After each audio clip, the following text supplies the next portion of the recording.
Hello दोस्तों, आप सभी का हमारे यूट्यूब चैनल डीके पाठशाला में स्वागत है। दोस्तों, जैसा कि आपने थंबनेल देख ही लिया होगा, दोस्तों आज की इस वीडियो में बात करने वाले हैं जो आपका यूपीपीएससी की वैकेंसी आने वाली है आरओ की, कि उसमें जो आपका पेपर होता है उसमें किस सब्जेक्ट से कितने क्वेश्चन आपके पूछे जाते हैं, तो उसके बारे में बात करेंगे। अब देखिए दोस्तों, ये जो वीडियो मैंने बनाया है इसमें जो पिछले 2010 से लेकर जितने भी पेपर अभी तक आपके हुए हैं आरओ के, उन सबको एनालिसिस करके बनाया है। ठीक है, पूरा एवरेज लेके कि कितने क्वेश्चन आपके किस सब्जेक्ट से एग्जाम में पूछे जाते हैं। तो चलिए शुरू करते हैं आज का वीडियो। अगर दोस्तों यहाँ पर एक चीज़ बता दूँ मैं आपको, पता होगा आपको कि यहाँ पर आपके 140 क्वेश्चन पूछे जाते हैं 140 मार्क्स के जीएस में आरओ में, जिसमें कि आपकी 1/3 होती है आपकी नेगेटिव मार्किंग।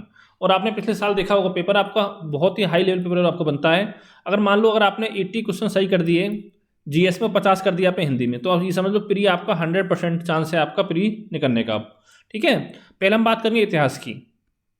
तो इतिहास में आपके लगभग 20 से 22 क्वेश्चन आपके एवरेज में पूछे जाते हैं। अगर मान लो आपके 20 क्वेश्चन एग्जाम में आते हैं तो 20 में से आपके जो 10 क्वेश्चन हैं वो तो आपके आधुनिक भारत से एग्जाम में आने वाले हैं, आधुनिक भारत से। ठीक है, और बाकी के जो बचे हुए 10 क्वेश्चन है, हो सकता है 4 क्वेश्चन आपके प्राचीन भारत से और 6 क्वेश्चन आपके मध्यकालीन से। यहाँ पर तो देखिए दोस्तों क्या होता है आपका, कभी जो बेटे जो आपका प्राचीन भारत का बढ़ जाता है, कभी आपका मध्यकालीन का बढ़ जाता है, और कभी कभी ऐसा भी हो जाता है आपका कि जो मध्यकालीन से आपके 1 से 2 क्वेश्चन ही एग्जाम में केवल आपका पूछा जाता है। ठीक है, लेकिन सबसे जो क्वेश्चन पूछे जाएंगे वो आपके आधुनिक भारत से एग्जाम में पूछे जाते हैं।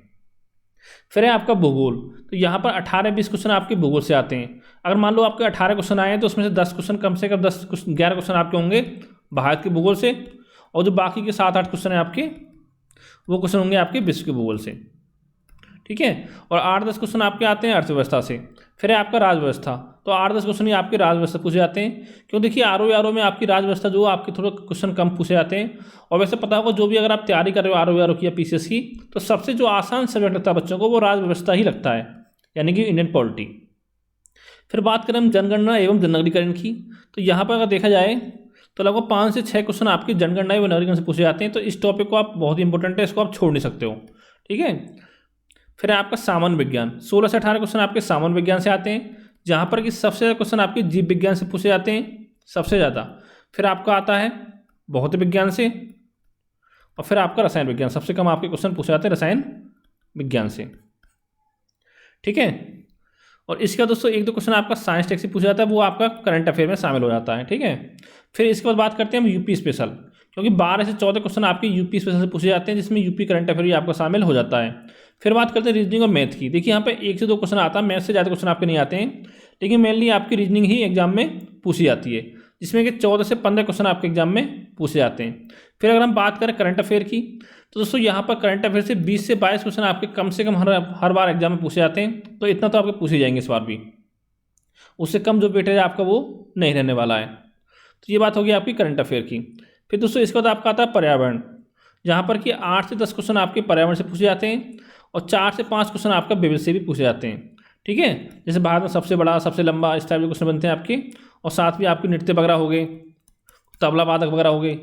ठीक है, ये सब क्वेश्चन आपके बनते हैं। तो इस तरह से दोस्तों आपका पेपर बनता है। तो यानी किसी भी पार्ट को आप बिल्कुल छोड़ नहीं सकते हो। क्यों, देखिए जैसे मान लो आप पर्यावरण छोड़ दो, तो इस बात क्या गारंटी है कि आप यूपी स्पेशल में सारे क्वेश्चन सही कराओगे। ठीक है, तो पढ़ना सब कुछ है आपको। अभी भी कम से कम 5 से 6 महीने का समय आपके पास है प्री एग्जाम होने में। तो अगर अभी तक आपने तैयारी करना स्टार्ट नहीं किया, तो अभी भी अगर तैयारी करोगे, फिर भी अच्छे से अगर आप 8 घंटे लगभग डेली पढ़ते हो, तो आराम से तैयारी कर सकते हो आरओ की। क्योंकि बता ही चुका हूँ मैं, अगर आप आरओ की बात करें तो लगभग आपका 65,000 के आसपास आपको सैलरी मिलेगी इन हैंड, और लगभग 61 के आसपास मिलेगी आपको एआरओ में। ये चीज़ आपको पता ही होगा। तो थैंक यू फॉर वॉचिंग।